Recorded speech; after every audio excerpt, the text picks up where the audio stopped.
দর্শক, এদেশে ধর্ম বা বিশেষ করে ইসলামকে পুঁজি করে, মানবতাকে পুঁজি করে রাজনৈতিক ব্যবসা নতুন কিছু নয়। যখন কোনো কথিত রাজনৈতিক নেতা বা রাজনৈতিক গোষ্ঠী এ ধরনের ব্যবসা করে, তাতে আমরা কষ্ট পাই বই কি, অবাক হই না, বিস্মিত হই না।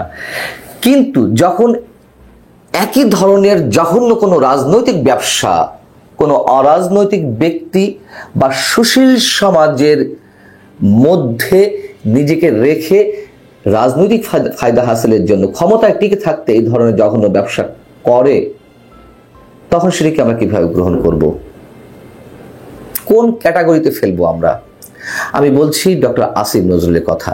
আমি তার বিষয়ে পরে আসছি, তার আগে একটু জানিয়ে রাখি যে ফিলিস্তিনিদের উপর যে ভয়ঙ্কর নৃশংসতা চলছে, বিভৎসতা ঘটনা হচ্ছে, তার বিরুদ্ধে বিশ্বের বিভিন্ন প্রান্তের বিভিন্ন শ্রেণী পেশার মানুষের প্রতিবাদ জানানোর অধিকার রয়েছে, প্রতিবাদ জানাচ্ছে। কিন্তু সেগুলো তো ভাষা ভিন্ন রকম, অন্য রকম। নিশ্চয় কোনো অবস্থাতে সহিংস হোক সেটি আমরা চাই না, এবং এটি হওয়ারও কথা নয়। কিন্তু বাংলাদেশে গত সোমবার বিভিন্ন স্থানে এই ধরনের প্রতিবাদ জানানোর নামে তৌহিদি জনতার ব্যানারে যে ধরনের লুটতরাজ ভাঙচুর চালানো হলো, সেটিকে আমরা বলবো যে ইসলাম রক্ষার আন্দোলন? সেটিকে আমরা বলবো যে মানবতার পক্ষের জয়গান? এবং এগুলো কেন হলো? আবারও ফিরে আসি ডক্টর আসিফ নজরুলের বিষয়ে। ডক্টর আসিফ নজরুল সরকারের একজন মহাপ্রভাবশালী উপদেষ্টা, আইন উপদেষ্টা। তিনি গত রোববার তার ফেসবুকে একটি পোস্ট দিলেন ফিলিস্তিনিদের পক্ষে। কি পোস্ট দিলেন? KFC, Nescafe, Colgate, Coca Cola, less chips, ডাব সাবানের মতো পণ্য বর্জনের একটি ভিডিও তিনি আপলোড করলেন। প্রথম কথা হচ্ছে, তিনি একজন মানুষ, তিনি প্রতিবাদ জানাতেই পারেন, কিন্তু সরকারের একজন মন্ত্রী পদমর্যাদার উপদেষ্টা হয়ে তিনি বিশেষ কোনো পণ্যের বর্জনের ডাক দিতে পারেন? আচ্ছা, ডাক যদি দেনও বা, এটা কি নিজেদের সঙ্গে হিপোক্রিসি নয়? মানুষের সঙ্গে হিপোক্রিসি নয়? তিনি তো সরকারের গুরুত্বপূর্ণ একটি দায়িত্বে রয়েছেন, এবং সরকার কনভিন্স করতে পারেন যে এই পণ্যগুলো আমরা নিয়ে আসবো না, যদি সেটি সম্ভব নয়। তিনি ভালো করেই জানেন। আচ্ছা, যখন সেটি সম্ভব নয়, তিনি তো আর সাধারণ কাতরের কোনো মানুষ নন, বা সুশীল সমাজের একজন সাধারণ কোনো মানুষ নন। তিনি এখন সরকারের একটি পার্ট। সেই পার্ট হয়ে বিদেশি পণ্য যেগুলো আমদানি করা হচ্ছে, সেগুলো বর্জনের ডাক দিন কিভাবে? এটা স্ববিরোধিতা নয়? আচ্ছা, যখন ডাক দিচ্ছেনই, তখন পাশাপাশি আবার এই দেশে বিদেশি বিনিয়োগ সম্মেলন ঘটানো হচ্ছে। বিদেশি বিনিয়োগ সম্মেলনের প্রস্তুতি পর্ব চলছে। আগামী বুধবার প্রধান উপদেষ্টা সেটি উদ্বোধন করবেন। আমরা জানি যে আওয়ামী লীগ সরকারের গত 2024-এর চলতি মাস পর্যন্ত বলা যায়, অর্থাৎ এই মার্চ মাস পর্যন্ত 2023-24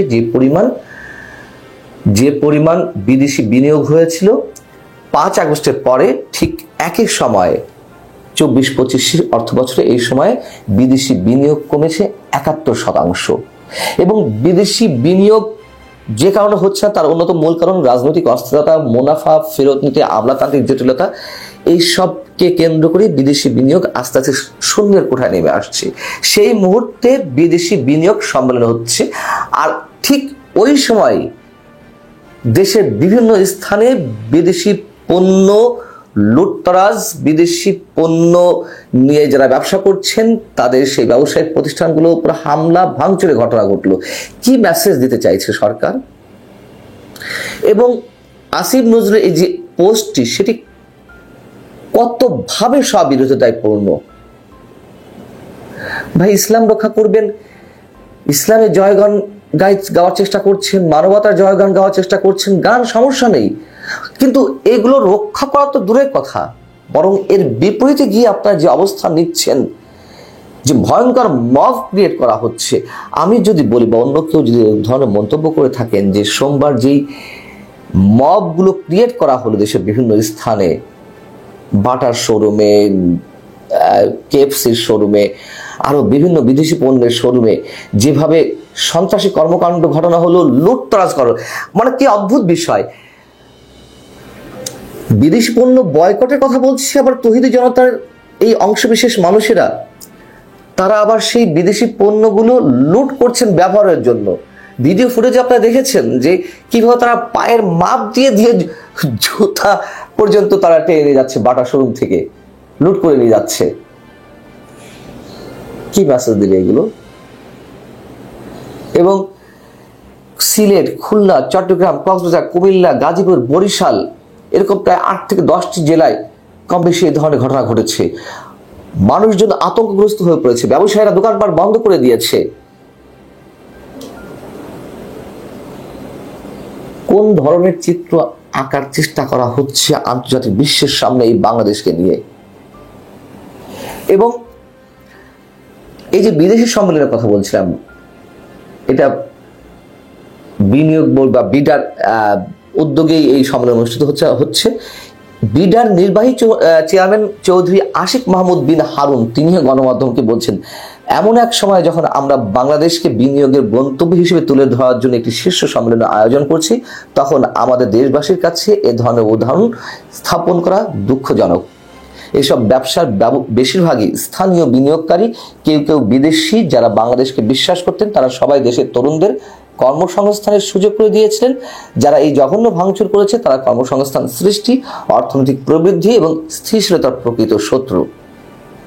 এবং আরো একটি মজার বিষয় আরেকবার উল্লেখ করি, যখন এ ধরনের সন্ত্রাসী কর্মকাণ্ড ঘটছে, লুটতরাজ ভাঙচুর চলছে, ধর্ষণের ঘটনা ঘটছে এবং আরো নানান ধরনের অপকর্ম ঘটছে, সরকার পক্ষ থেকে বলা হচ্ছে বা সরকারের সহযোগী নানান গোষ্ঠী থেকে বলা হচ্ছে এইগুলো যারা দেশকে অস্থিতিশীল করতে চায় তারা এগুলো ঘটাচ্ছে। তাহলে কারা অস্থিতিশীল করতে চায়? যারা লুকিয়ে গেছে, পালিয়ে গেছে, আওয়ামী লীগের বিভিন্ন অঙ্গ সংগঠনের নেতাকর্মীরা, আওয়ামী লীগের বিভিন্ন অঙ্গ সংগঠনের নেতাকর্মীরা আছে দৃশ্যপটে। আচ্ছা, যদি থেকেই থাকে, আমি তর্কের ক্ষেত্রে ধরে নিলাম থেকেই আছে, তাহলে তাদেরকে কেন ধরা হয়নি? ওই সব জায়গা থেকে ধরা তো হচ্ছে না, ব্যবস্থা তো নেওয়া হচ্ছে না। যারা এই পর্যন্ত মব ক্রিয়েট করেছে, বুলডোজার বাহিনীর সৃষ্টি হয়েছে, বুলডোজার বাহিনী বিভিন্ন দেশের বিভিন্ন স্থানে অপকর্ম চালিয়েছে, তাদের কাউকে ধরা হয়েছে? হয়নি তো। এসব সিরেফ গাঁজাখুরে কথাবার্তা বলে কোনো লাভ নেই।